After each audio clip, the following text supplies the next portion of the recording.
Yeah, welcome in on a Saturday morning to Views from the Stands. I am your host, Stevie B, Steve Brennan, and I got my two partners in crime, as always. We got the GM, George Mike, and we got BC in the building, who came back from the Bucs actually getting that loss. We'll get into that a little bit later. I'm proud to see my boy finally made it into the show. How you fellas doing today? We'll start with you, BC, man. You had a birthday, and your boy's going to come through for you. How you feeling, man? I'm sad. Life is pain.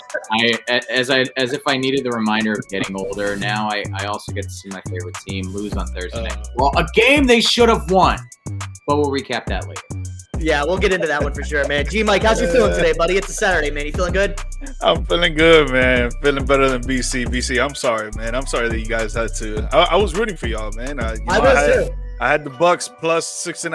I thought they were gonna actually do it. They still hit that line, by the way. Yeah, I love it. But sorry, man. I'm gonna go cry in a corner real quick. Don't mind. Well, don't cry because we got a long show, man. We have a huge show going on today. We have some UFC picks. We got UCF Florida. We got some Week 5 picks. We got a debate we're gonna get into. Man, it's gonna be a fun show. We got some baseball stuff going on too, man. But before we get into all of that, we got to pay some bills. BC, why don't you go ahead and start us off, man? Let the people know about your company you got going on. All right, well, hey, me and my wife, Desi, we got a small little business we got going on right now, branddesk.media. It's got all your photography needs for engagements, weddings. We just got done actually from a wedding last night. Had a great time. Shout out to the bride and groom. Congratulations to y'all. Enjoy the honeymoon. But yeah, just, if you or anybody you know has got that big question to pop and ask, or if anybody you know has got that big day coming up, they're going to say their I do's, just hit us up at branddesk.media. We got all your wedding and engagement photography and videography needs. There we go. And G Mike, man, you got something big going on too, man. Why don't you let people know? Yes, sir, guys. I run a Telegram channel where we provide sports gambling slips daily. We charge $5 a month, but to get you anywhere from $10 to $50 to $100 a day. So if you guys are down for that, I put the link in the chat right there, and you'll see it about 2 seconds. Boom, it's right there. And if you want to hit me up on one of my socials, slide in my DMs, and we'll get you going, baby. Abso-friggin-lutely, man. A little extra money and love, man. Who can't love that, man? Hey, we got a jam-packed show, like I was saying, man. But we're also just letting everybody know we're live everywhere. Everywhere you guys are, we are, man. We're on Twitch. We're on YouTube. We are on TikTok. We are on, just name it, man, Facebook. And as we've been saying for the last couple of weeks, if you guys want to be a part of the show, this show is not just us. It's you guys as well. Make your comments. Let your voices be heard, man. You can be right here on the screen and talk to us directly. So it's going to be a good time. So, yeah, man, we have a huge fight going on tonight. It is going to be UFC 307 in Vegas, and boy, do we have one for you. We got the champion. I'm gonna try. I was practicing this earlier with George. It's Alex Pereira. Did I get that one right? I did pretty good. There you go. Right? Let that shit roll. Thank you. I was practicing with facing off against Khalil Rountree, and man, this one has everything you could be hoping for. It is going to be electric. G Mike, what's your thoughts on this fight, my man? Dude, man, Alex Pereira has just been on a freaking tear, bro. I don't think Chama's going to lose to anybody anytime soon, man. So I don't believe he will lose tonight. The odds for him winning, you'll see it on the graphic. It says minus 460, but it got moved up this morning to minus 500. So that means he's a huge favorite to win this fight. He'll probably win by a knockout, maybe in the second, third round, I'll say. Khalil, he's a good fighter, man. He's up and coming. I don't want to take a lot of credit away from him because he can do some work, but against a fighter like this, man, I don't think it's a good matchup for him. Yeah, they want to give him the chance for the title belt because, again, he's an up-and-coming fighter that looks really, really good, but Pereira's just been on the tear, bro. I don't think he loses, and I think the only person he might lose to if the fight ever happens would be Jon Jones, but other than that, he's winning again tonight. He's reclaiming the belt, defending the belt, and he's going home with a dub. BC, buddy, I totally agree. Jon Jones, that fight needs to happen. That'd be ridiculous, man. I hope that does finally happen. BC, man, what's your thoughts on this one, bro? I'm in agreement 100% with George and you. Number one, the Jon Jones fight does need to happen. That is something I think that UFC, gosh, they need to see it right there. Obviously, you got to make the weight classes work a little bit. Jones had that jump up to heavyweight, but that aside, yeah, you got a matchup basically of two strikers, two dudes that just love to stand and just love to throw fists, exchange hands, trade blows, and it's gonna be one of those fights that's gonna be very enjoyable. I think it's the kind of fight that a lot of casual UFC viewers love to see. Not a lot of ground and pound, I think, is gonna happen in this one. And I got Pereira winning this one. He's in, obviously former middleweight champ, moved up to light heavyweight. He's just been dominant pretty much in almost every fight he's been in since the move up to light heavyweight. So I don't see this train stopping anytime soon. I got Pereira in this one. Yeah, I totally agree with what you're saying as well. It's going to be an absolute fight fan's dream right here. I don't think if they go to the ground, it's because someone's getting knocked out. I don't foresee this being any kind of submissions at all, because both these guys are just striking. And the way that I agree with what you guys are saying too. I think that Pereira is on just this heater that he can't get off. Man, it is just ridiculous the streak that he's on. I don't even know the last time he's even lost a round at this point. He is just fighting lights out, man. Actually, he's actually 82% of his fights all go to KOs. He's actually never had a submission in the UFC because he doesn't need to. They both are just major strikers. I think it'll be a fun watch. I just don't think that either one of these guys will take it to the ground at all. So yeah, I think that it's going to be one hell of a good time to watch, and any kind of fight fan is going to love it. There's also the female fight as well that's going on. You guys got any thoughts on that one? Man, It's I think Pena it's gonna be and Pennington. Yeah, Pennington and Pena. I think it's gonna be a close battle. I honestly like the underdog in Pena, bro. Even though I took her once and she lost it for me, but I don't know. To me, it seems like she's always had that dog in her. She always wants to fight. But Pennington is a great fighter as well. Yeah. She can defend her. But I think it's up in the air. Really, it's gonna be a close battle. It probably goes to distance. I think it'll probably be made in decision at the end, and then I agree. Yeah. let's see who gives the most effort. Yep. Yeah. I was gonna say I tend to agree. Like, I know Nunez is gonna be considered the underdog here, but I mean, she's fought against one of the greatest fighters of all time. Or Juliana Pena. My correction. I was getting my wires crossed there. Pena, I think for sure is the underdog, but she has experience going up against one of the greatest, if not the greatest, women's fighter of all time, Amanda Nunes. Obviously, she was able to pull out, a surprise victory against her. So she has championship pedigree. She has big fight experience. So I think that if there ever was a time for the underdog to pull it off, Juliana Pena is going to be the person to do it. Yeah, no, I agree, and definitely I agree with what you're saying as well about Nunes too. That I think she, no matter what weight class, what male or female, I think she's one of the top 10, if not top 5 of all time. She was just the streak she was on was amazing. But going back to this fight here, I'm going to go actually with the champ. I think both belts are going to stay with the champ right now. I agree with you. I don't think this is going to be. I think it's going to be a decision fight. I don't see this being a lot of striking. I foresee maybe like a submission. Third round, maybe at best, but I think it's going to go the distance. And both female fighters are going to put on a show. I have to give UFC credit for promoting the female fighters, honestly, because they've been a lot more exciting than the males have been the last few years. So shout out to UFC for doing that. I thought it was kind of wild at first whenever they were saying they were going to start doing more women's fights, but they've honestly been the most exciting fights that there is. Honestly, I like watching the girls fight more. I'm not going to lie. Dude. They're relentless, bro. They're savages out there. And it's awesome. Exactly. They're not strategic at all. They're just out there fighting. While the dudes, obviously, they try to be strategic, try to win. But I love the women's fights too, man. They go out there and they're just banging. Flat out exciting. They don't care. Oh yeah, no, it's very much a throwback to the classic UFC days, where again it was kind of a similar. I noticed this a lot with men's and women's sports. There's like evolutions. Obviously, with the men's game, it started off like a lot more.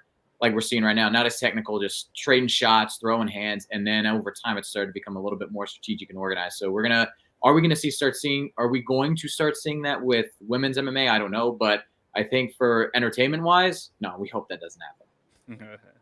Yeah, I also want to give speaking of the fight as well. I Harrison out there too, man. She's up and coming. I'm surprised she's actually not getting a title shot already after the performance she put on at UFC 300. I think she's going to be something a force to be reckoned with as well. But yeah, I'm for my pick, I'm going to with both champions are going to retain their belts this fight, man. G Mike, just so everybody's aware, what was your picks on this one? I got Chama and Pena. Okay, well, the champ stays in one upset. All right, I like it. BC, what's your picks, bro? I got Pereira and Pena on this one, man. Gotta roll with George on this one. Double P. All right. Yeah. So I guess it's in the words of Tupac, it's just me against the world, man. I like it. All right, fellas. Well, that's not the only event going on today. Like I was saying before, man, it is a wild Saturday a wild Saturday, man. We have a lot of stuff going on. And one matchup that we got that's coming up that's really near and dear to my heart, we have the University of Florida taking on the UCF Knights. Yo, you go first in this one. Okay, yeah, I have to. I actually, I'm a diehard Gators fan. I actually attended UCF for a little while, but they lost my transcripts, so I'm going Florida for sure in this one. So thanks for that from the UCF. But anyways, yeah, I think this one's going to be an interesting matchup. It's going to definitely be the run game of UCF is going to give Florida trouble all day. Florida's defense has been a major issue for them. The offense has been all right at best. But I do think UCF has the better offense in this one, as well as better defense in this one. I'm going to stick with my Florida Gators. I think because at night in the swamp, and they want to get a little bit of revenge. The last time these teams played, it was in the Gasparilla Bowl, and I want to say it was 2021 or 2022, somewhere in there, a couple of years ago, and UCF pulled off the upset, and they never let Florida fans forget it. So I'm going to take UF to get a little bit of revenge, and Florida honestly needs this game more than UCF does. This is a get-right game for Florida, and they need it to win. They have to. They have to, really. And if not, Billy Napier's probably gone after this one. That's 100%. TBD. 100%. I kind of like Napier. I know it's probably not the most loved comments from Gators fans that everybody wants him gone, but I kind of want to see him ride this out a little bit more. You got to give people some time. G-Mike, man, I'm off my soapbox, I guess. What's your thoughts, bro? No, you made some great points, and I just want to elaborate on the point that you made that UCF's run offense against your run defense is going to be the number one thing to watch in this game. If the Gators cannot stop that run offense, it's going to be a long night for you guys. But at the end of it, I do believe that the quarterback for the UCF Knights is still gonna steamroll past you guys. But I don't like the passing game for UCF. UCF, and it's like what I saw against Colorado. They were trying to do too much when they could have done a little bit less, and they would have done a lot more. And I feel like they do that when they start getting confused about what to run, what strategic to go with, and how the defense is playing. And yeah, UF's defense is not good, but I feel like in this game particularly, they're going to come out and they're going to show people that they should have been a top 25 defense. You know how they first were ranked in week 1? It should have been like that, but it hasn't been. I think this game is going to turn them around. I think they're actually going to win this game. And with the crowd that they got at home, bro, at night, you know there's going to be a lot of people there. You know that stadium is going to be jammed out, sold out, and I think they'll pull the win on this one. BC, buddy, man. Help me out, please. Oh, man, I don't know if I can, dude. Like, I hate to be the bearer of bad news and be Captain Obvious here, but it's been a rough season for you guys. Although, you know, let's give you guys a little bit of a bump. You know, I will say it could be worse. You could be Florida State. So there you go. You know, there's your little help right there, man. Thank you. Yeah. As long as Florida State sucks, that it could be an okay season. It's funny enough at the wedding.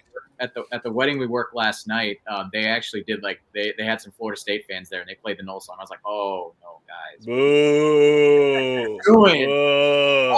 That you guys are trash. No, right. But no, I think honestly, just looking at this matchup, looking at this game, I'm getting a lot of vibes from of like TCU, the TCU matchup for UCF. I think this is going to be a really close game. I think that because obviously it is at the Swamp, I think that's definitely going to play into it. But UCF, I think, has shown that they can go on the road in a hostile environment and pull out a win, albeit a close one. I don't like UCF's defense as much as maybe a lot of their fans do. I like the run offense, like we've all been kind of talking about. I think that ultimately is going to be the deciding factor. It's going to be close. I think this one could be, you know, one of those upper 20s, lower 30s kind of, you know, mini shootout, close game by probably a score or less. But I've got UCF just barely eking out the win here in the Swamp. Let me see what the over is on this game, though. Yeah, well, they also they put it in at night as well, which I think that's kind of cool because at first they didn't have to schedule time. So I think they're expecting quite a matchup, really, because it could have obviously been a 12 o'clock game and, you know, not as much eyes on it. But I think it's really interesting what UCF brings to this one. And I don't know why they haven't been playing as well. UCF fans will say that UF has been scared of UCF because UCF has been the better team of the two in the last couple of years. UCF's been on a hell of a run, so you got to give credit where credit is due. They obviously they finally made it up into the Big 12, so that's good for UCF. I can't hate on them at all. I'm really happy for them as a school and getting only bigger and bigger and getting better recruits. I think Gus Malzahn's done a hell of a job coaching up UCF from coming over from Auburn. They finally got a big time coach in there. Florida, you can say what you want about the coach. I like Napier, like I said before. What's you guys' thoughts? You guys think this is it for him or what? Bro, coaches, they get fired for less. And I feel like if you keep going on a losing streak or even just losing this game, I think, at the end of the day, it might come to politics or whatever the case may be. But your team is sucking, dog. And there's a reason why your team is sucking. You're the head of the throne. Babo, it's time to get that. Thank you for putting it so elegantly. You got to, bro. Sometimes you got to be blunt, man. Sometimes you got to be blunt. So many people try to beat around the bush. Nah, man, you got to go straight through that.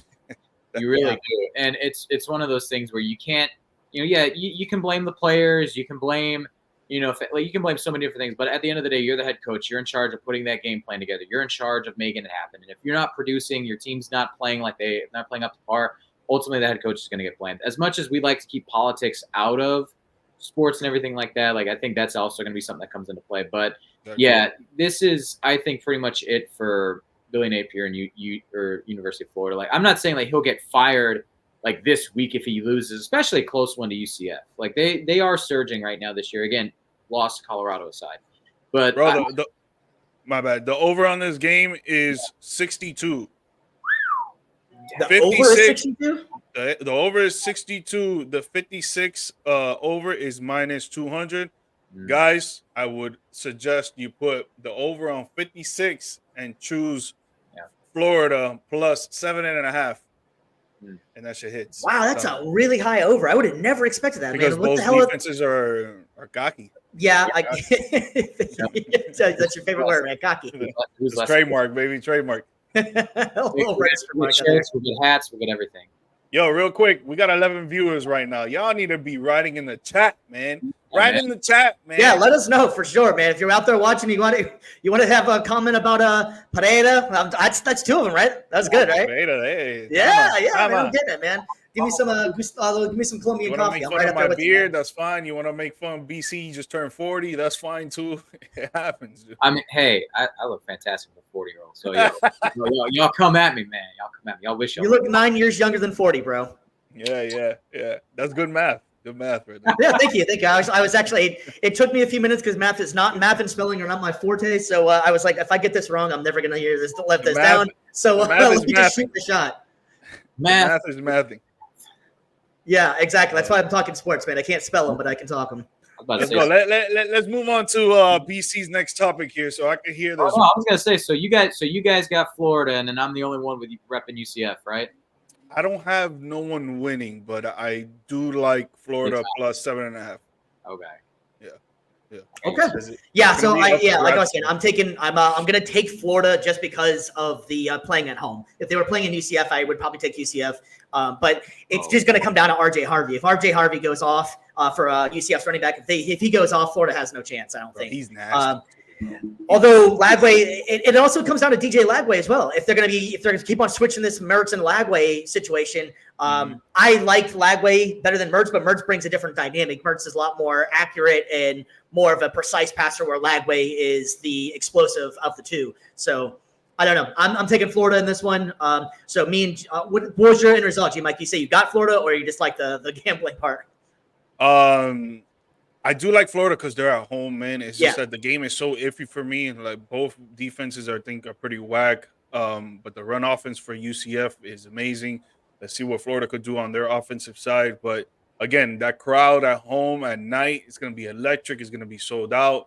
I don't know. I would take the Gators plus 7.5. Yeah. I'm still just shocked in the amount of the over/under. That's really high, man. If it was me, I would take the under on that all day long, because I don't think either one of them that's a lot of damn points. I understand the defenses are whack. That's why.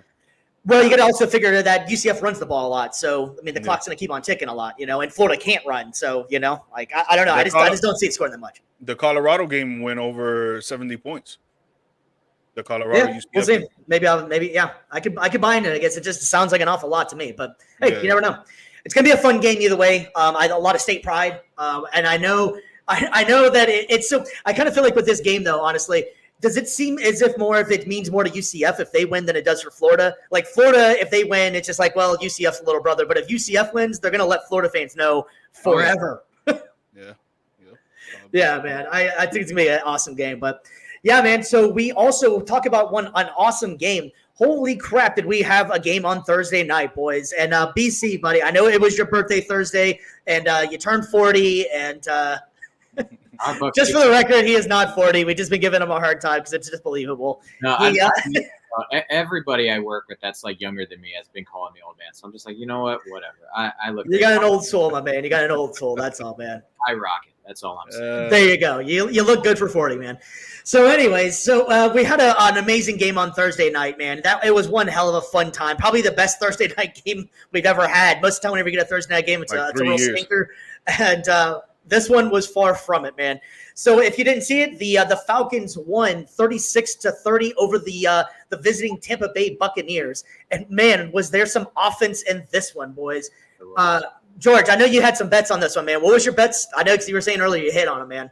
Yes, sir. I had the over on this game, and that over hit at halftime, baby. Well, you're welcome. Yes, sir. I told you, bro. Both defenses are pretty whack coming into this one. Both offenses are freaking electric.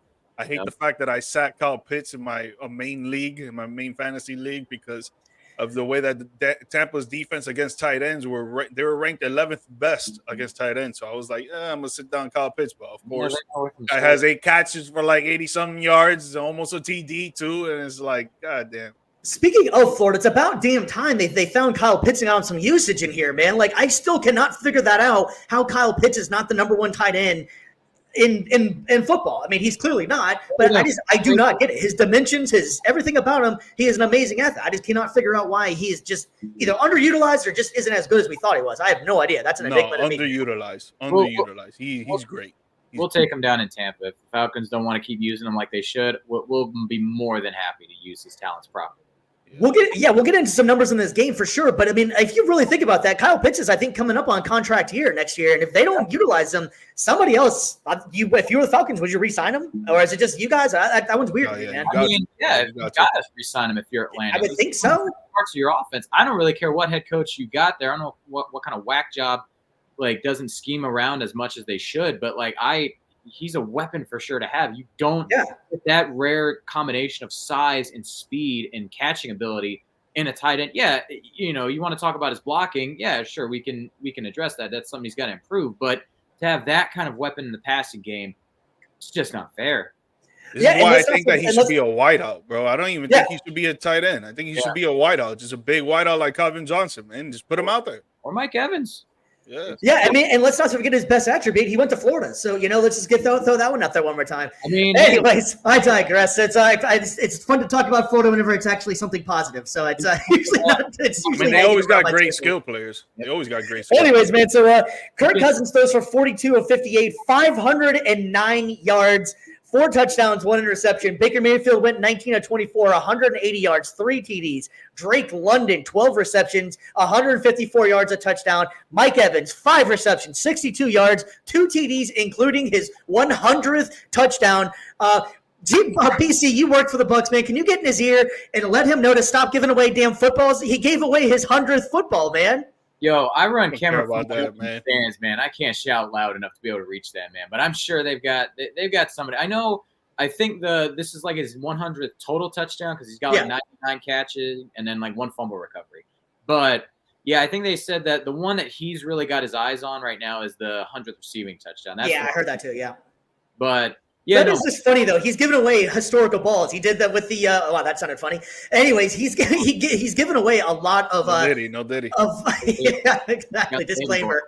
But anyways, yeah. So he's given away a lot of important footballs. There, let's get a little big PC and not for BC. So he's given away a lot of important historical footballs. Honestly, he did the Brady one. He's done his. So yeah, if he should probably think about that a little bit more. But Mike Evans being a good dude, he's always got the ball back and done something cool for the fan or something too. Mike Evans is a man of the people. He's a man of the people. What can we say? He loves 100%.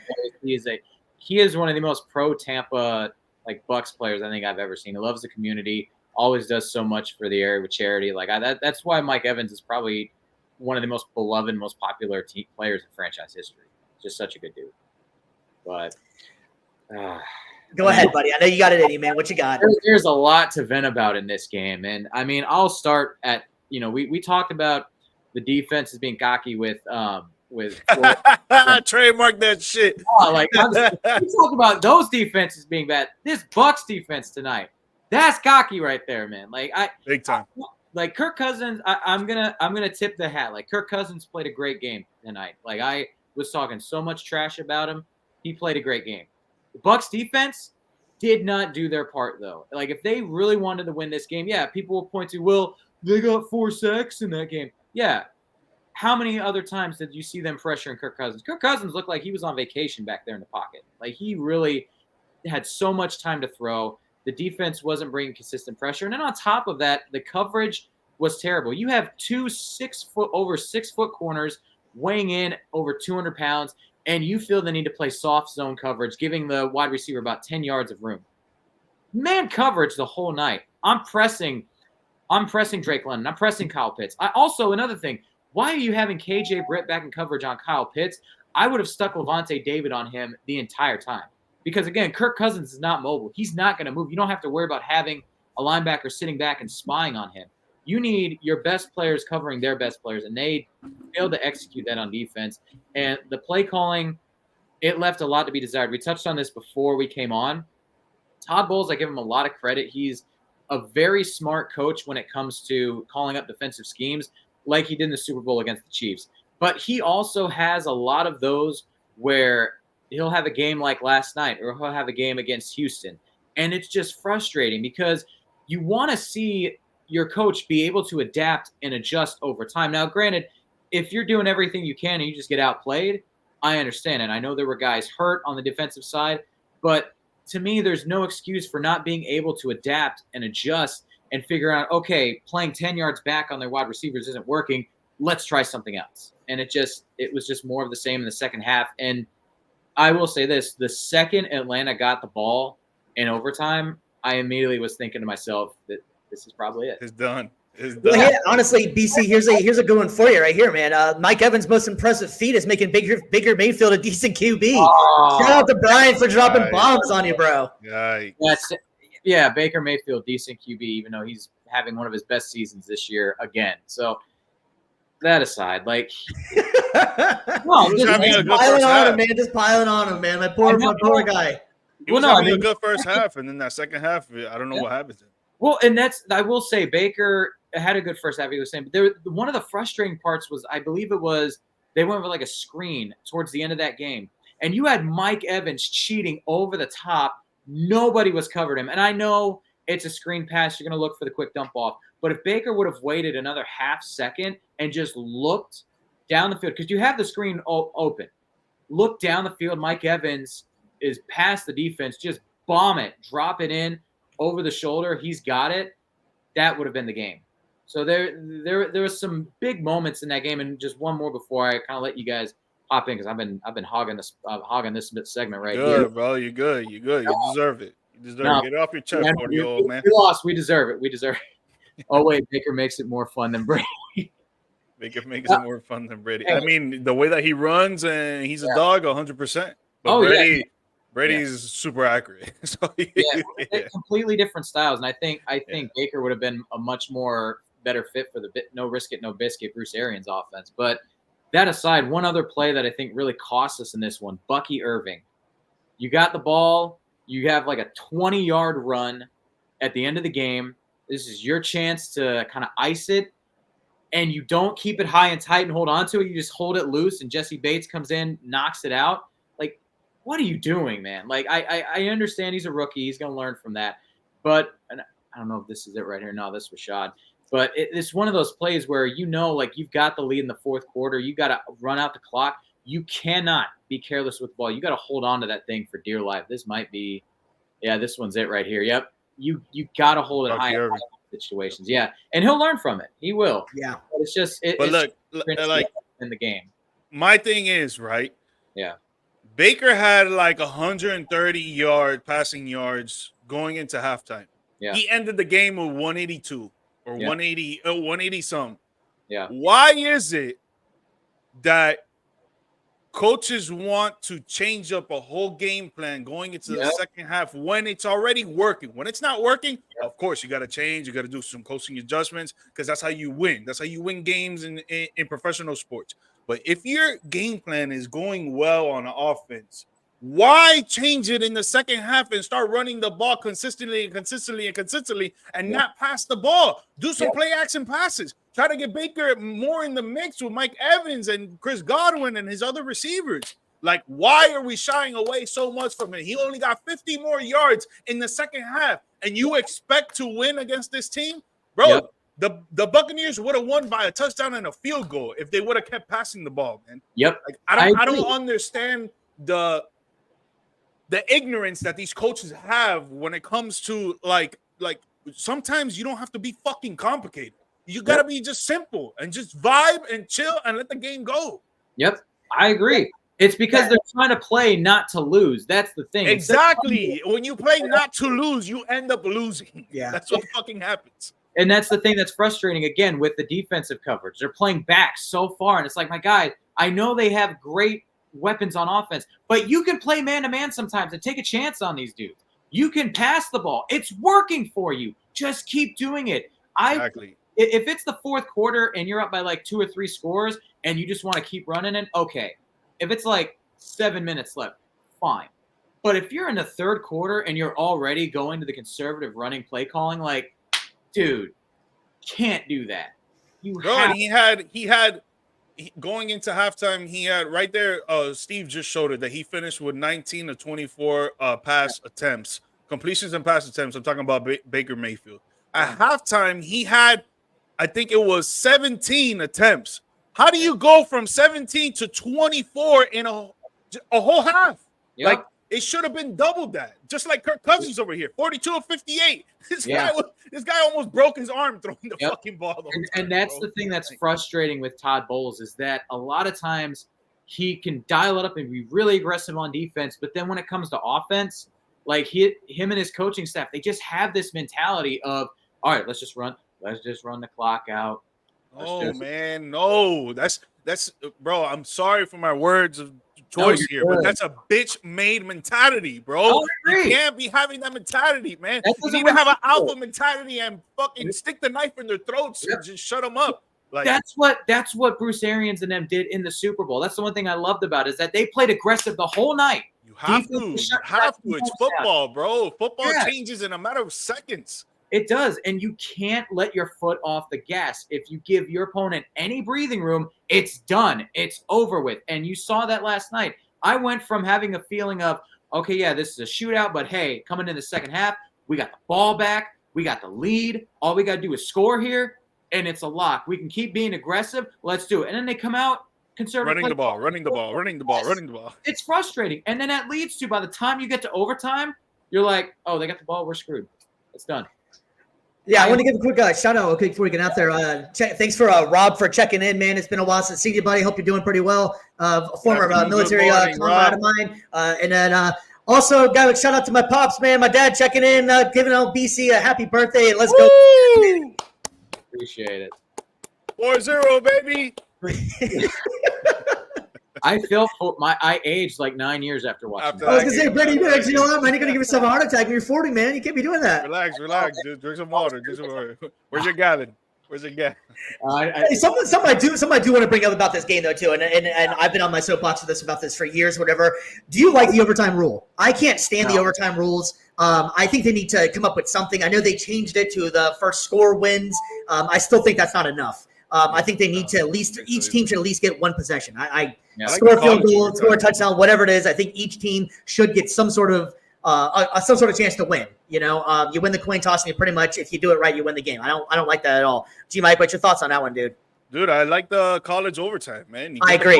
Get the ball at the 25. You try to score. If you don't score, go for the field goal. Next team, if they score a touchdown, that's it. It's over. Just like the game last night against Syracuse and UNLV, ruining my fucking parlay.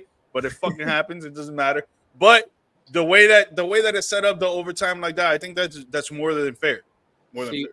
I would tend to agree, but instead of starting it at the 25, just make them play it like a normal game, but then give each chance, because then I feel like at that point you can just keep running up the score and it just gets too high, it gets too boring. But like if you have, a 10, 15-minute overtime period, give each team the first score, and then after that, make it sudden death.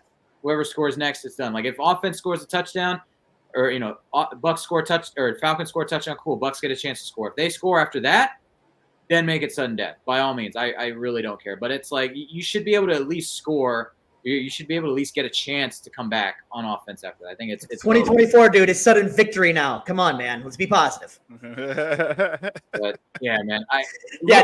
Having said that, though, no, I agree. They need to come up with something better than what they're doing right now. I think that's total crap. That you pretty much I just don't like it. I don't think everybody already knows what it is. Only one team has a chance, and they score. That's it. The game's over. It's not fair at all. Basically won the game, and that's something that shouldn't be. Any fan, if you're a fan and your mindset in overtime is, oh crap, they got the ball, we're done. That's not good football. It should be. Yeah, it's not entertaining football either. Yeah.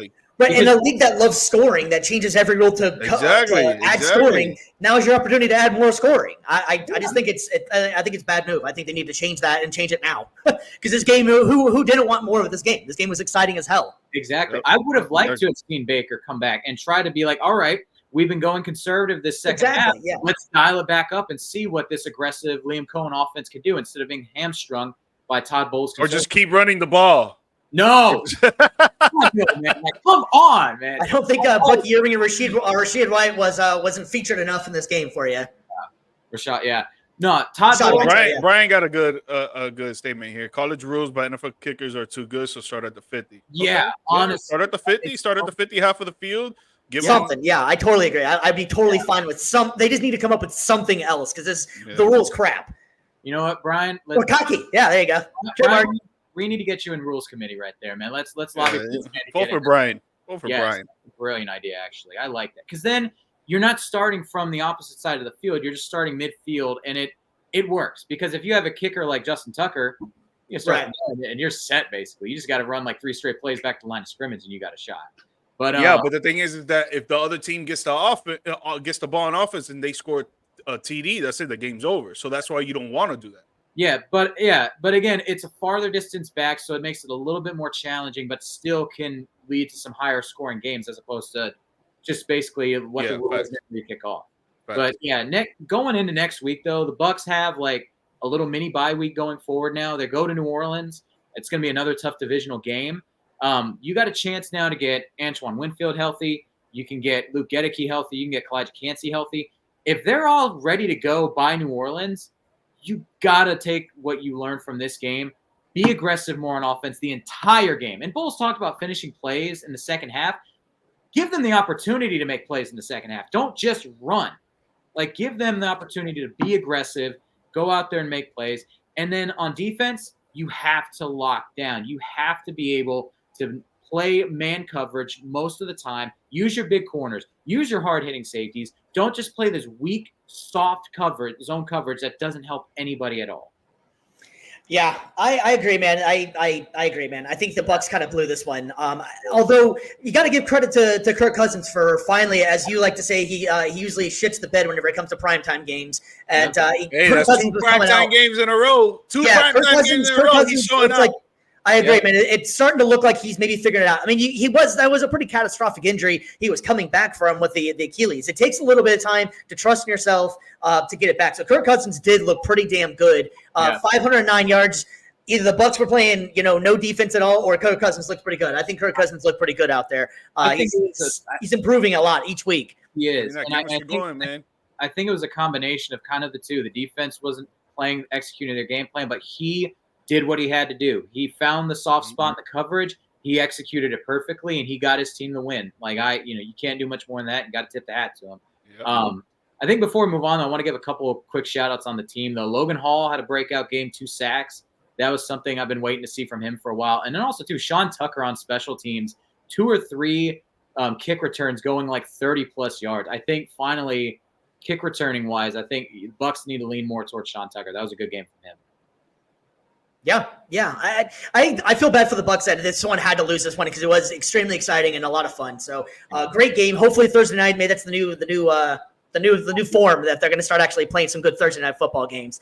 But yeah, unfortunately for the Bucs, they didn't pull this one out. But I think this is going to be a fun division to watch now. Let's see what the Saints are going to start doing. They're playing the Saints next, like you were saying. The Saints started out hot, but they're kind of looking a little bit like they cooled off as well. But great division, man. It's going to be a lot of fun to watch. All right, fellas. Well, we are going to try a new segment. And this one, it's the first month. If you didn't know, first month of football is done. So we're going to try a new segment here. I'm going to give some bold, I'm going to give some bold statements, and you guys tell me if this is fact or fiction. You guys ready for this? Yep. Go. All right, so Jaden Daniels is the talk of the NFL right now after the first month. Might be the best quarterback playing in the first month. Is Jaden Daniels going to become the first ever Rookie of the Year and MVP in the same season? Fiction. Fiction, dog. There's no way that they're gonna let that man get the MVP. Yeah. I'll tell you right now, whose MVP is Josh Allen, boy. He's in the I mean, we all know that was my MVP pick. So yeah, it was. And right now, you are in the lead horse of being correct, but there's still a lot of football left. But I do feel that Josh Allen right now, he's at the forefront, 100%. Yeah, and as great as Jaden Daniels is playing right now, I just there's a reason why no rookie has won the MVP in the same season. But that's actually not true. That's not true. I looked it up. I was waiting for this. Nice. So, it was Jim Brown in 1957. Oh man, Jim Brown, baby, Jim Brown, back right there, man. But no, but that being said, even if he doesn't pull off that feat, still he is having one of the best rookie seasons so far. Yeah. And honestly, if he keeps this up and he leads his team to the playoffs, if he's able to put up historic rookie numbers, I think he'll take that to start a career. I think Rookie of the Year is a shoe-in at this point. Unless he catastrophically falls apart, I think Rookie of the Year is almost a guarantee at this point. I can't think of any other rookies that are even coming close to doing it. It's only week 5, dog. It's only week 5. There's no guarantees yet. Yeah, the first month for sure. That's why I'm saying. That's why it's a fun little conversation here. But I think as of right now, the first month of the season is done. This guy, I think, is hands down the best rookie going right now in the league. Disagree or agree? No, I agree. Yeah, I think so too.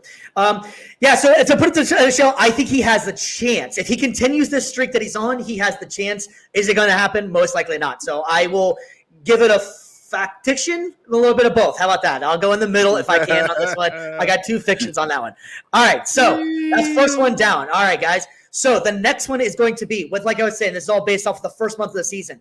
The Steelers, are they officially the best defense in the league after they just lost to the Colts? They did play some mediocre teams to start the season, and including the Falcons when they were trying to figure everything out. Is the Steelers still the best defense in the league? No fiction. I want to see. Fiction, okay. I want to see more out of them. Before I'm ready to crown them.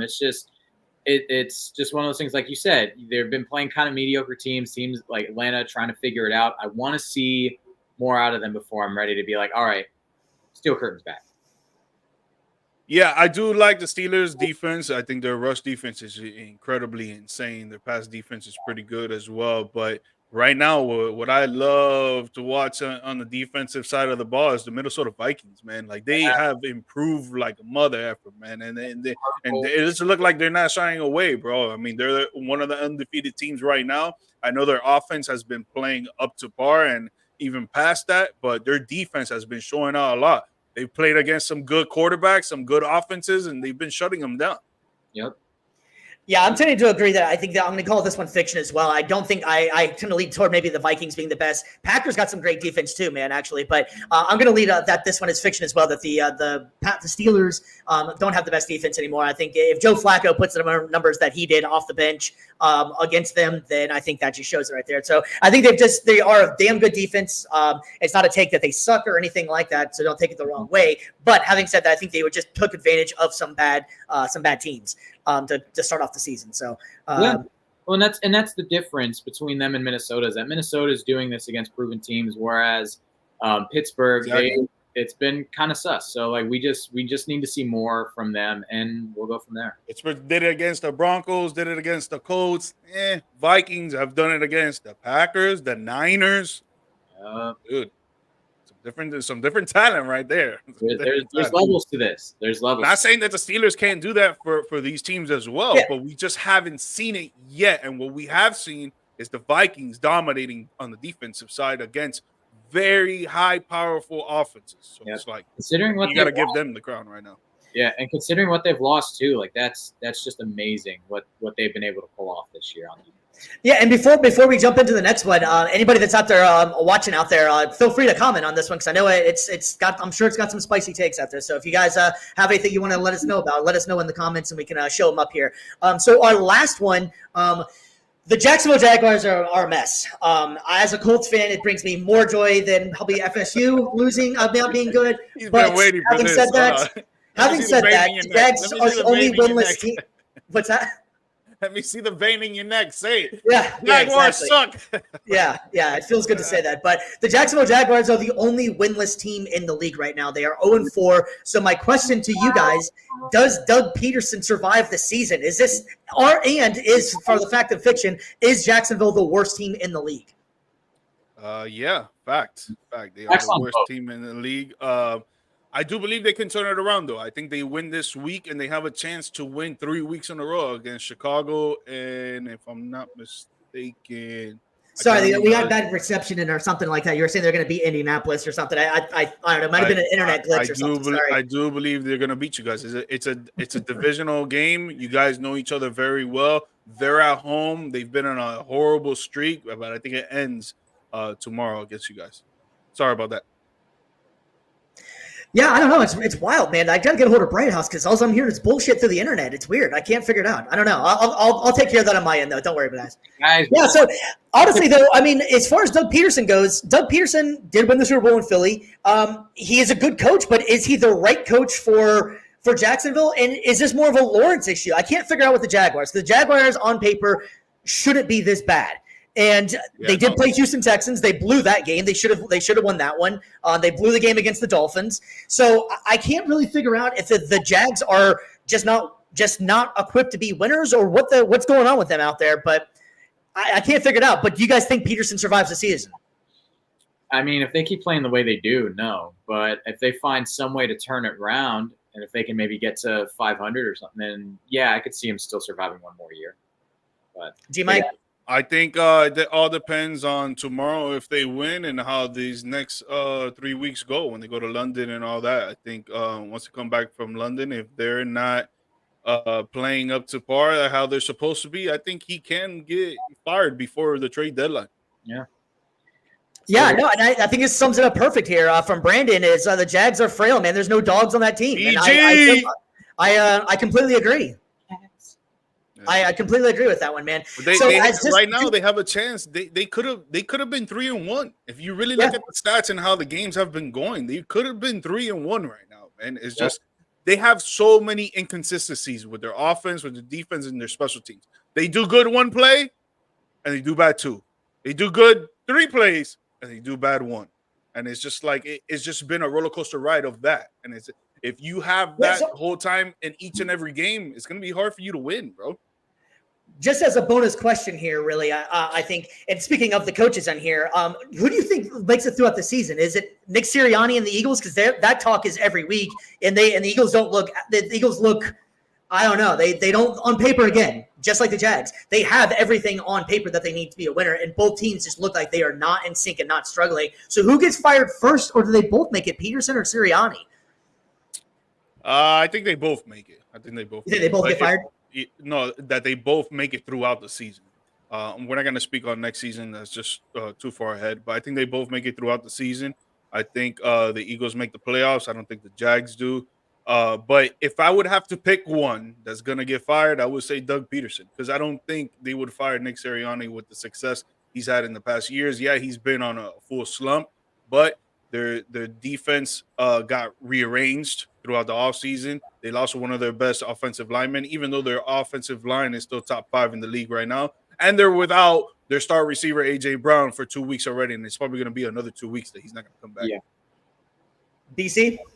I was going to say, I would tend to agree. If there's going to be one, it's going to be Doug just because of how bleak the Jaguar situation would be if they lose again. And then, like you said, there's a little bit more reasons you could point to for Philly struggling, being out 2 of their top receivers, and then also to like losing one of their offensive linemen for a time. How funny would it be though to see Doug Peterson get fired and then Nick Sirianni gets fired and then Doug Peterson goes back to Philly? And they switch roles. They switch teams. Thanks for Brady for checking in again here, man. Just letting us know that the Jags coaches are definitely on the hot seat, man. See, I'm going to go a different direction. I think it's Sirianni, and I think it's Sirianni pretty fast, to be honest with you. There's been nothing but drama with him and Jalen Hurts, and Jalen Hurts does not look the same since Shane Steichen left. So either that's a Nick Sirianni or that's the Shane Steichen aspect. I'm glad he's with the Colts, but I tend to think that Philly doesn't wait around like Jacksonville might. Philly is their GM. He doesn't wait around, and the Philly fans will not wait around either. So I can see Sirianni, if they have another performance of losing efforts like they did last week, I don't think Sirianni's going to make the season. I can see him before the bye being fired or at the bye being fired, man. They got Kellen Moore in the wings. I don't know maybe if he would take over or not, but yeah, I could see Sirianni out of the 2 of those guys getting fired and getting fired pretty quickly. Because there's been a lot of rumors to us too, as well, saying that the players don't respect him, saying that his offense is elementary and that he has no idea what he's doing. And I think Sirianni's doomed, whether they turn around or not. I just can't see him lasting very much longer. But that's a whole big TBD on that one for sure, fellas. Yep. We'll see. We'll see what's up. Yeah, man. If they lose him, I'm gonna be a happy Cowboys fan. You feel me? Get him out of there. Get him out of there. Yeah, that's for sure, man. Well, speaking of the NFL, we're going to go and continue our NFL talk, and it's time for our Week 5 picks. We obviously have the first one already in the books here where we had the Bucs and the Falcons. I'm going to go ahead and take the Falcons in this one if you guys didn't know, but just so we can see. I'm going to take it over. I think I got a good chance. I don't know. We'll see. Love the receipts from Peace on the Streets, man. If I'm going down, you're coming with me. Yeah, no, I did. I did pick the Bucs. It's the right. It was the only one that gets. You know what this reminds me of? What? Yeah. Oh wow, yeah. I had to go back to the U, of course. Bruh. Because if you didn't know, it's all about the U. You feel me? All right, fellas, well, let's go ahead and get this one started, man. We got the Bills and the Texans. This one should be a pretty cool game, man. I'm going to actually take the Bills in this one. I agree. I think that the momentum they have, I think Josh Allen's MVP season just continues. I know bit of a hitch last week with Baltimore, but I think that he picks it right back up, and I think that he ends up showing up the young gun, CJ Stroud at Houston. So when I do these picks, ladies and gentlemen, I do them for the sports gamblers out there. By the way, I run a Telegram channel. If you want to go and join it, $5 a month, we get you more. You love that. You know what I'm saying? So I do this for the sports gamblers out there. So with this game, I would tell you right now to stay away from. It's going to be a tight game. I really don't know who would win this game. Both offenses are great. Both defenses are great. The only thing is that Buffalo will not have Von Miller. He would be out for this game. Yeah, got suspended. Yep. So that might be a little discredit towards that Buffalo defense. But again, I think this game is up for grabs. But if I would have to pick, I'll pick the Texans.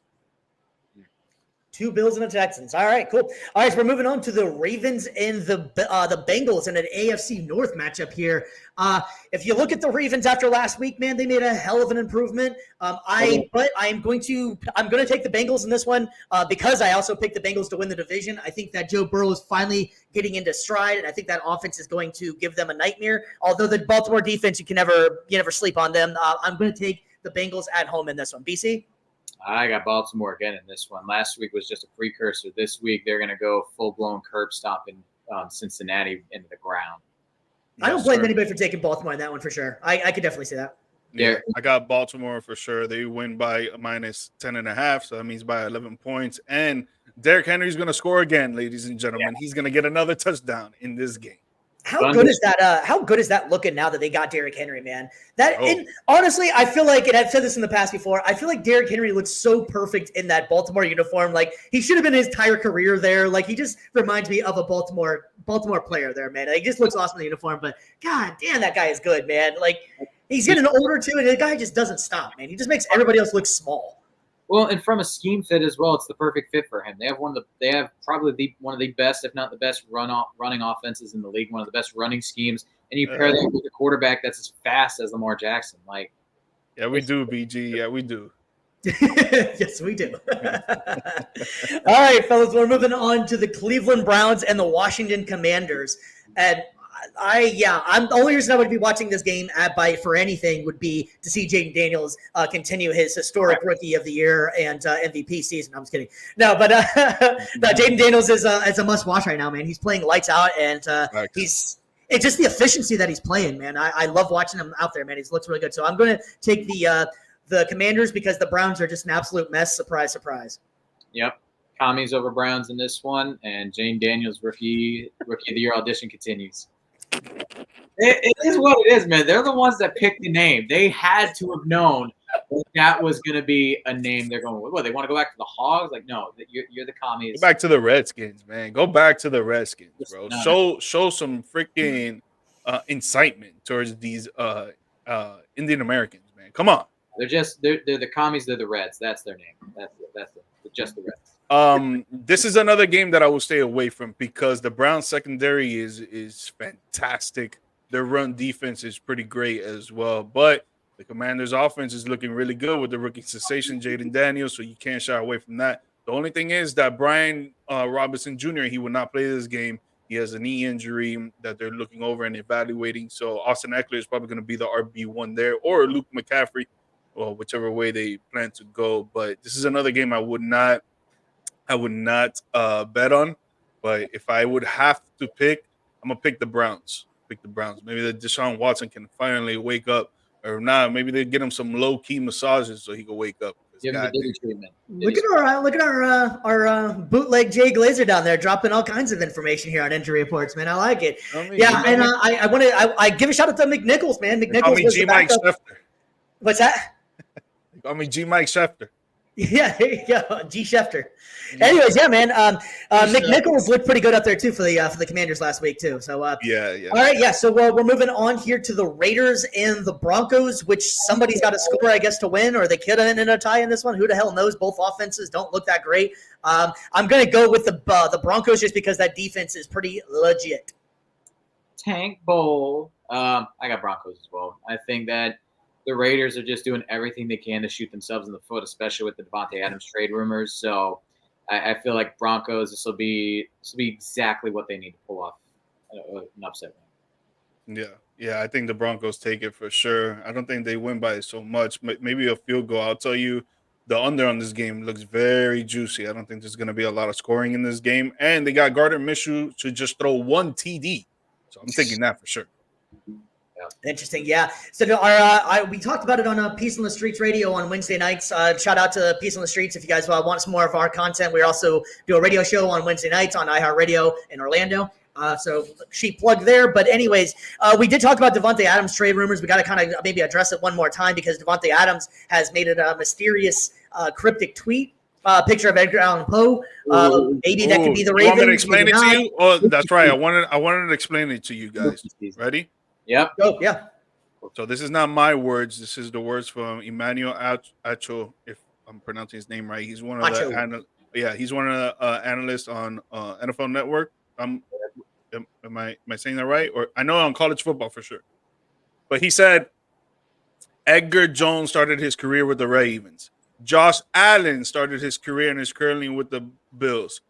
Dontrell Poe started his career with the Chiefs. I believe that Devontae Adams is telling us that he has narrowed his choices down to Ravens, Bills, Chiefs. Because of course he would. Best three teams. Three of the best teams. Quite the deep dive. Dude, you're trying to win a championship, dog. He don't have a ring, bro. Hey, more power to him. I was just gonna say, if anything, for Edgar Allan Poe, just because he's native of Baltimore. Quote the Raven. Right, exactly. Quote the Raven, nevermore. That's kind of that's how I took it. The biggest problem I think is going to be the compensation that the Raiders want back. I don't know. Like, what are you getting in return from Baltimore that the Raiders are excited about? You're not getting Mark Andrews or Isaiah Likely because they already have Brock Bowers and. They drafted a rookie last year as well. I can't remember his Michael Mann, I think it was, or whatever his name was. Forgive me, I was drawing a blank. Anyways, you have two good tight ends. Zay Flowers maybe, but why would you give up your younger receiver? I just don't know what they would give up. Maybe something off of defense, but I don't know what the Ravens would give up for the compensation. And that's where the biggest problem is. Oh yeah. Second round pick for sure. With I can see getting rid of the second round pick. That's fine, but I just don't know what they would give back in compensation because that's what they want as well from Baltimore. And if you don't want to give up as if you're Baltimore, you don't want to give up something because they are in that championship window and have a legitimate chance to win. So I can't see them giving up something of relevant value right now. Okay, real quick because you brought it up. Would you trade Zay Flowers for Davante Adams and a second round pick? Yeah, I would do. I would say yes, but then you have to also understand. I think the biggest problem would be is that Flowers is young and Davante Adams. But you're trying to win now. You're trying to win now. You're not trying to win later. Okay, then if you're looking at it like that, yeah. And Derrick Henry too. Derrick Henry is already what, 28, 29, 30? Correct. Yeah. Whenever I think it's 30 or 31. But yeah, if you put it in that aspect, if you're just in the win now mode, 100% you do that every day. Yeah. But if you're looking for long term, that would make me a little bit. I don't know. It's not the fact of Zay Flowers is even on the level of Davante Adams. It's more of just the longevity of it because you're gonna have to restructure Davante Adams' contract, and he's gonna cost you a lot. So it's a rental for a few receivers games. in the draft. So yeah, I think you do it. Yeah, that's what you got to look at. This team. Again, when you got Derrick Henry, you entered win now mode. So it's at this point you're trying to do everything you can to win a title now. Don't really, a lot of people would shy away from it. Oh, you're mortgaging your future on it. But it's like, when is this team going to be? When is the iron going to be hotter for this team to win? Kansas City, they're undefeated, but they're not. They don't look as unbeatable necessarily. Bills are hot. This seems like the best time I think for Baltimore to go all in and try to get Davante Adams. Right now, I just read the Steelers are planning to make an aggressive offer for Davante Adams. They're going to trade Russell Wilson. They should trade Russell Wilson. I mean, honestly, that could actually work. Raiders. Miami, dude. Trade. Yeah, if he has any say so, I can't see him wanting to go to Pittsburgh. Just nothing against Pittsburgh or anything like that. I just don't think that they're. I don't know. I don't like the fit there. I can see Davante Adams. It's almost like the same situation he's in right now. And he already requested a trade. The quarterback play is mediocre. He wants to win now. He ain't trying to go. Personally, to put Davante Adams to bed, I guess I would like to see him go to the Bills. I'm not sure what they would give up either, but I would like to see him go to the Bills. I think that would be a great spot for him, and it would be awesome to see him there. And I think he would fit in pretty well. But that's just me. I can see the Saints making a move, maybe getting rid of Shaheed. And a second round pick, maybe even throwing Chris Olave. I don't know if they would go that route, but anyways. Oh no, hell no. They won't give. So Flowers. We'll get rid of Flowers. We're not getting rid of Olave. That's the line. I think Olave's better in my opinion. He's better in my opinion. Yeah, they're both. Yeah, it's one young asset. It's one young asset for another, but I'd rather take the young asset that is proven to be the better player. I feel more comfortable holding on to that asset than Zay Flowers. Exactly. I'll give up to Zay Flowers anytime. All right. Well, we got the next game we got up here is Green Bay at the Rams. I think Green Bay wins in a landslide. Go Green Bay. Go Pack. Go. Wow. Go Pack. Go. Wow. Go Pack. I mean, with the injuries and everything. Yeah, Rams are just too hurt right now. Yep. Yes. I mean, but this is another game that I'm gonna stay away from. I'm not really gonna touch up on it, but. I do like if Cooper Kupp was there, Puka Nacua was there. I think that offense is freaking electric, and with Matthew Stafford at the throne, and the way that Jordan Love is playing right now, don't get me wrong, he's gross, but it's for some reason they have some unlucky streak with him right now, and they're 0-2 with him, and they're 2-0 with Malik Willis. So it's does it end? Does it end now? No, I think Love was just coming back from a knee injury, man. He ended up having a pretty decent game still, too, man. That's what I'm saying. He still played good, but they have an unlucky. There's something unlucky going on. Yeah, what I'm saying. Yeah, it's just it's. Hopefully it ends. Yeah. Well, lads, it's time to head out to London. So if anybody's out there, just so they remember, the London series starts this week. So tomorrow, 9:30 a.m. in the East. I told you I'm not good at math, so whatever the hell it is on the West, you guys figure that one out. So we got the Jets and the Vikings. I think the Vikings are going to win this one, man. I think the Vikings continue to stay undefeated, and they are looking pretty damn good. Yeah, I would tend to agree. Their defense. I mean, obviously, Aaron Rodgers knows the Vikings so well, but I think that just the way their defense has been playing this year, I think that they're going to do enough to keep Aaron Rodgers, pretty frustrated throughout most of the game, and then the offense is going to do just enough to pull out the win on a neutral site. There's so See, many Mike? games this week that I'm just staying away from. Like when it comes to gambling itself, I think this is another game that's going to be like up for grabs. Like I don't really know who's going to really take it. Both defenses are great. I think the Vikings offense is a little better than the Jets offense for sure. But I think Aaron Rodgers is clicking with his guys now. I think he's getting the formula going. If I would have to make a pick, man, I'll pick the Jets. Pick the Jets. Jets. All right. Sounds good. Sounds good. All right. So we got the Carolina Panthers and the Chicago Bears. And The Bears. This one's going to be an interesting one, The man, and Bears. not for the good reasons. Yeah, so I think I'm going to go with Panthers on this one, man. I think that Andy Dalton's been looking pretty decent. They kind of resurged in the team a little bit. Yeah, I'm going to go Andy Dalton and the Carolina Panthers. I got the Bears in this one. Andy Dalton aside, I feel like the Panthers defense is super sus, and I think that Caleb Williams and the Chicago offense is going to do just enough to be able to squeak out the win. But I got Chicago in this one. Chicago. I got the Bears. I think Caleb Williams is another quarterback that's getting into his groove with his players. You saw it last game. He threw over 250 and he threw 2 touchdowns. I think he's getting familiar with his guys and he's leading that offense. And DeAndre Swift is now coming into the mix because he's playing well as well. So it's like I think their offense is clicking, and I don't think the Panthers are probably going to be next to the Jaguars as the worst team in the league. I don't think they'll pull it off.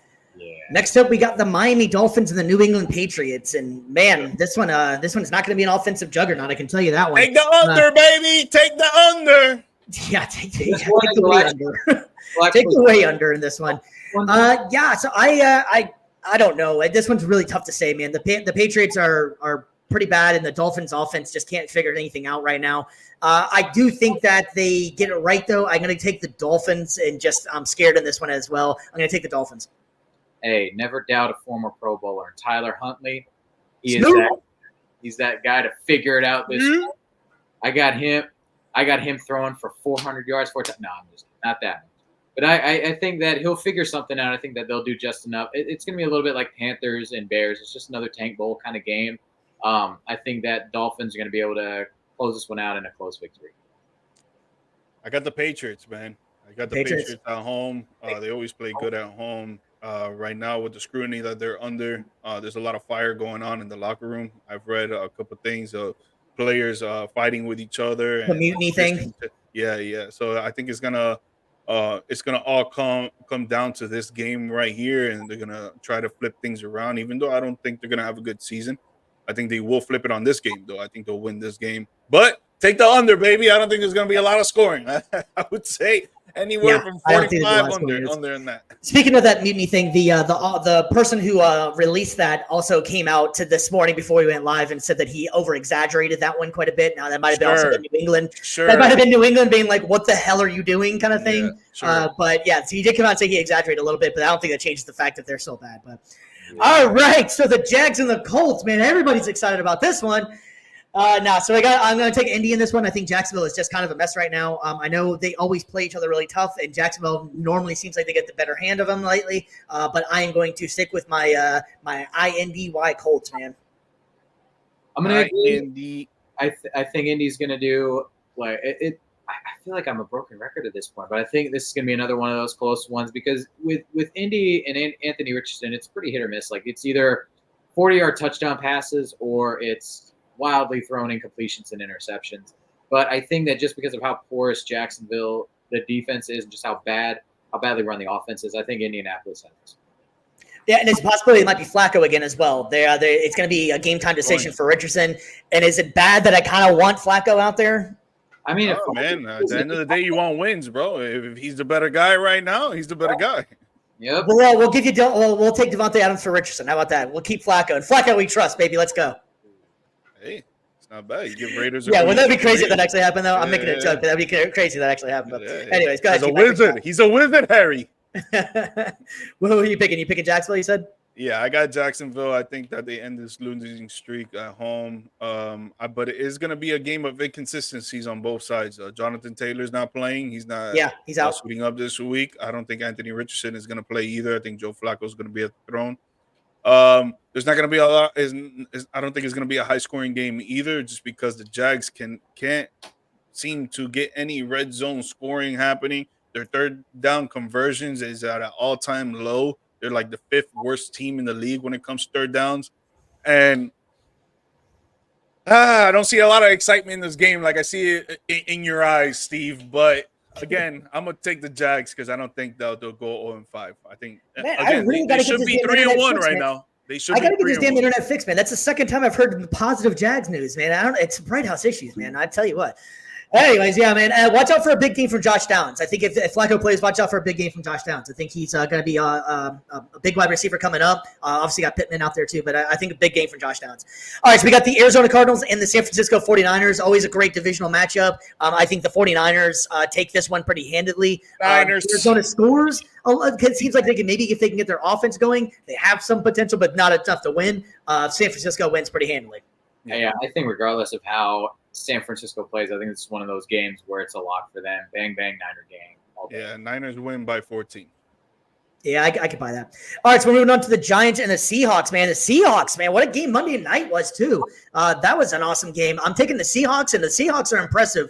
The defense needs to step up a little bit more, but Geno Smith and the boys are looking pretty good, man, actually. I like them. What you got, BC?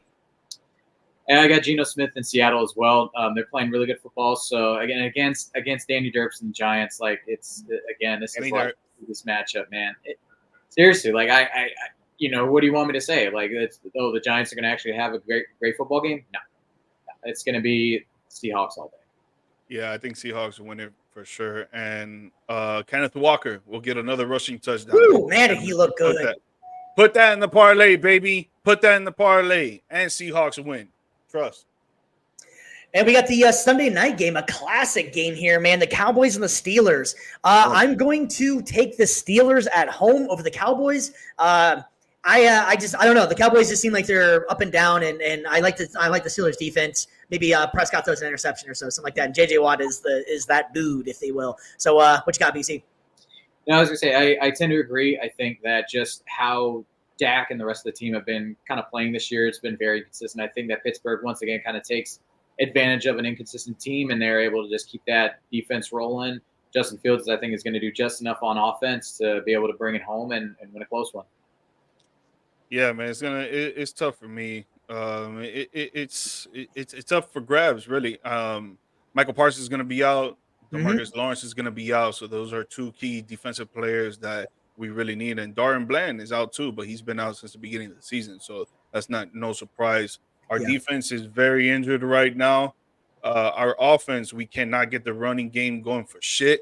So it's only been our pass offense that has been doing work. And against defense like this, it's going to be very hard to score points. I would take the under on this game. I just don't know who would win because I don't know if Justin Fields can really show out like that against a pass rush defensive line. But our secondary is pretty damn trash. So who knows? Who knows? Yeah, I had to pick. I'm always gonna go with the boys. You know, I'm always there you go. The boys, you got to, man. You got to. And our final game, the Monday night game, which could be kind of exciting here. We got the New Orleans Saints going up against the Kansas City Chiefs. I feel like the Kansas City Chiefs are just going to keep staying undefeated here, and they'll get this win. I think it'll be a high-scoring game, and I think the Kansas City defense is going to shut down Derek Carr. Yep. Yeah, I would agree. I think that Kansas City, I mean, obviously you're at home. Like, I think that they have the edge. And then, New Orleans, they surprised people. They surprised people the first few weeks. Now they're starting to come back down to earth. I think that they make this one a lot more entertaining than probably a lot of people would think. But again, there's a reason why Patrick Mahomes and the Chiefs are unbeaten. Not much is going to change. No. Yeah. But I do see. I agree with both you. But dude, the way that Mahomes been playing lately, man.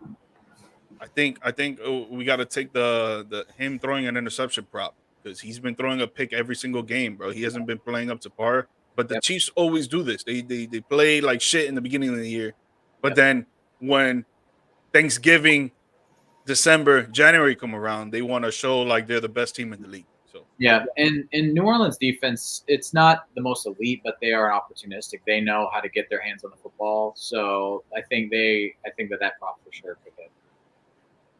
Yeah, no, I agree. Yeah, I think it's gonna be an interesting game for sure. It'll be pretty fun. All right, boys, we're going to go ahead and leave the gridiron and head out to the diamond, man. We got some playoff baseball going on out there. And BC, I know you're super excited, man. We're going to try to do a little bit of another segment of our bullpen. We're making more rapid fire, I think, in this one. Brandon's BC, what's got? bullpen. Yep. Well, I mean, I wouldn't say super excited because the Rays aren't in it, but there's a lot of underdogs in this playoffs, like a lot of upsets happening in the wild card, which I love to see. I mean, we're already moving on to the divisional series, so we've got 8 teams left. Who's going to remain? We'll find out. But first matchup on docket today, we've got Detroit Tigers and Cleveland Guardians. Detroit's coming in basically. They did probably the worst job of tanking ever seen. Normally, when you get rid of all your players, you're supposed to lose. They found a way to keep winning, surprisingly. Detroit's style is they've just been winning by committee with their pitching staff. They've got 2 legitimate starters, and then the rest of the time, it's the bullpen carrying the weight. It's a strategy that shouldn't win, but it has. But they're going up against Cleveland, who's got one of the better teams in the league. A lot of people thought that they weren't going to do too much this year, but shout out Jose Ramirez, nearly having a 40-40 season, 40 homers, nearly 40 home runs and stolen bases. Emmanuel Clase, the best closer in the game. That's going to be a fun matchup, but a good Central Division rivalry. But I've got Cleveland winning this one out. It's going to be a tough one. I'd say Detroit finds a way to steal a game, but I think that Cleveland handles business and moves on. Next one on tap, we got New York Mets and Philadelphia Phillies. Again, another in-division rivalry. The Mets, cardiac kids, they've just found ways towards the end of the season to kind of pull it out strong. But the Phillies have been kind of the class of the entire National League. I think that they've got all the tools, the weapons, the firepower, and they had that World Series appearance a couple of years ago, falling short to Houston. I think they're playing with a big chip on their shoulder, and I think that they handle business first round against the Mets. I think that this is where the Mets finally go into cardiac arrest, and I would not be surprised to see Philly sweep this series. Moving on to later on tonight as well, we've got Kansas City taking on New York, the Yankees. Woo! Go Yanks, baby! Go Yanks! You and Mimi both are loving this, and you guys are probably going to We're going to the tip, baby. It's the year. I mean, you guys have a very favorable matchup. This is probably the biggest David and Goliath matchup of the first round. I like Kansas City's fight. They've really, they've shown no quit this whole season, but the Yankees, I hate to say it, but you've got one of the best lineups in baseball, if not the best. You got Judge, you've got Soto, and then you got Garrett Cole at the top of that rotation, Rodon. It's a very scary. It's very scary. Offense and your pitching are in sync. So I got the Yankees winning this one in a sweep. All right, take your 27 rings. Get out of here. No, man. And then lastly, we got a little bit of a West Coast matchup. We've got San Diego and the LA Dodgers going at it. Another great rivalry. A lot of people are going to hype up LA. They think that they're going to be, they're always the team to beat. They're always, elite out there. But honestly, I think this is the one matchup in the first round where I've got the upset actually happening. San Diego has been playing on fire lately. Machado has been in a completely different world, different class altogether. So I think that San Diego, this round, they're going to pull off an upset. It's going to be a close one, but I've got San Diego just eking it out at the end, winning. It's going to be a best of 5, but I got San Diego moving on to the next round. Yeah, I kind of think that the San Diego series is going to be pretty interesting as well. I think that one, it could be the one that could be the biggest upset. I think most of these ones, the slipper's going to fall. I can see the Tigers maybe pulling it off over the Guardians just because of, they've been playing pretty well lately, surprisingly, and they already got the sweep out there. So I would tend to agree with you on that one. That I think that the Tigers could be the upset in that one. Yeah, and LA again, a lot of people will say, well, they have championship pedigree experience, like they have all this money, they traded for all these players, Kevin Kiermaier, so and so, but they do this every year. They make these big trades. They always fall apart when it matters most, and I see that happening again this year. And I mentioned Kevin Kiermaier to kind of take like a fun little shot. Like he left the Rays, signed with the Blue Jays, and then it announced his retirement at the end of the year, which maybe like only Tampa Bay fans actually knew and cared about. But he made this big announcement. Now he's going ring chasing in LA, and it's like, dude, it's gonna fall short, and you're gonna retire ringless, and all of Tampa Bay hates you because you were this dude that called his outfielders my outfielders. You literally had like a video package made for yourself to say goodbye to or whatever. And it's like, Taking you're not a fan of Jeremiah. There we go. I was when he first got there. The spectacular defensive plays, the leadership that he did have out there, like he was taking in a lot on himself. But I think just as he got older, he just started to feel like, this is, I'm the guy that runs this show. And it's like, no, you're not, dude. It was Randy's team. It was his team. It was those guys. Like, even though they came after you got on board, like they took it over from you, man. I'm sorry, but I'm not. So it's safe to say he will not be getting a Christmas card from the BC family. No. Fair enough, man. Well, that was another edition of Brandon's Bullpen, man, with playoff style, man. We got a lot going on with that. It's going to be a lot of fun. I'm honestly, out of that series, I'm looking forward to that Padres and Dodgers series. I think that's going to be kind of cool to watch. Shohei is just an absolute must-see if you ever get a chance to watch. I love watching Shohei Ohtani. Is awesome. But we got one more quick segment we're going to do, and we're going to wrap this thing up. We got our down bad debate. I'm getting better at saying it, by the way. So this one's going to be kind of fun. We got a little NBA action with the NBA coming up pretty soon. So out of the three, you have to pick one, have a bounce-back season. We got Bradley Beal, James Harden, Jimmy Butler, and Damian Lillard. I'm going to go first on this one. I'm going to take Bradley Beal. Bradley Beal, we haven't really got a chance to see what he actually can do with the Suns. He was pretty much injured. That's pretty much been his whole MO for quite some time. But I'm going to go with Bradley Beal to have a bounce-back season. An interesting one. I am going to lean Damian Lillard just because I feel like, the first season with Milwaukee, it was a little tricky, a little tough, but I feel like this year he's got a whole off-season training camp now to gel with Giannis. I think that they kind of figure out the dynamics of that a little bit better. I also think that Milwaukee, if they want to go farther, they need to start using, I think, Giannis more in a big man type role. Not that he's like the starting center, but like he needs to be, I think, doing more work down in the post instead of trying to bring the ball up as much and just have Damian Lillard like posting up out or having him like line up outside as a shooter. Let Dame bring the ball up. Let him get some rapport. Let him run a pick and rolls with Giannis a lot more. Let Giannis work in the post more. And I think that will really help elevate Milwaukee's offense and keep it from being as stagnant as it's appeared at times. I think Milwaukee's offense is straight. They're like top 5, top 10 in the league for a little while once they were playing all together. I think their defense is what really caused the brakes, the train to derail. Like losing Drew Holiday, losing I forgot who else, but the main piece is Drew Holiday because he was playing the perimeter against these top point guards and top shooting guards that were actually out there making points. So I think their defense is what is missing. But for me, I got to go with the hometown, baby. I got to go with Jimmy, dog. He on a contract year. He talked to Pat Riley. Pat Riley tried him in the middle, in the media, in front of everybody. He's like, man, you got to come back strong. Bro. Our guy Brandon out there agrees with you too. How we going, Jimmy? Yeah, dog. I mean, Jimmy's coming back on the tear. You saw the last 2 years during media day how goofy he was trying to be and whatever. This year he came back serious. Jimmy is the best. Come on. He came back serious. He's healthy now. And, he's got a chance to do something with a squad that there were at least 3 players that were injured during the season. So, there's a lot of, like BG says, he smells blood. There's a lot of things being said about him and the Miami Heat that they cannot do against the Celtics, against the 76ers, against the Cleveland Cavaliers, and now the New York Knicks adding Cat to the mix. There's a lot of things that people are doubting about the Miami Heat, and he's hearing that, man. He's going to come back with a vengeance. I like it. All right, so we'll go ahead and recap this real quick. So the pick one bounce back season, I'm going to take Bradley Beal. I got Damian Lillard. I'm taking Jimmy Buckets, baby. And boy coming back with a vengeance, baby. Very good, very good. All right, fellas, we're going to go ahead and wrap this one up, man. It's been a fun show. Thank you all the people out there. Brandon for checking in a bunch of times.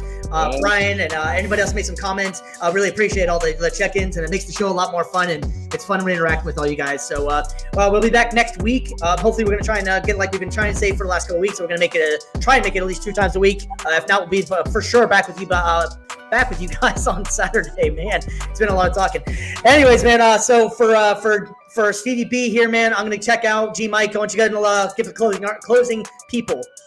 Yes, sir. Yes, sir. Guys, come on, dog. Please subscribe. Leave some comments. Talk smack to us. Make fun of Brandon turning 40. You know, whatever you need to do, man, but we need you to get this thing on and popping for us. You know, help us out. We help you out. And if you guys want to come on the show, you can do that as well. Just slide in one of our DMs, get you on the show, maybe for a segment or maybe for a whole episode, whatever you're comfortable with. But show love, man. Show love. We appreciate it.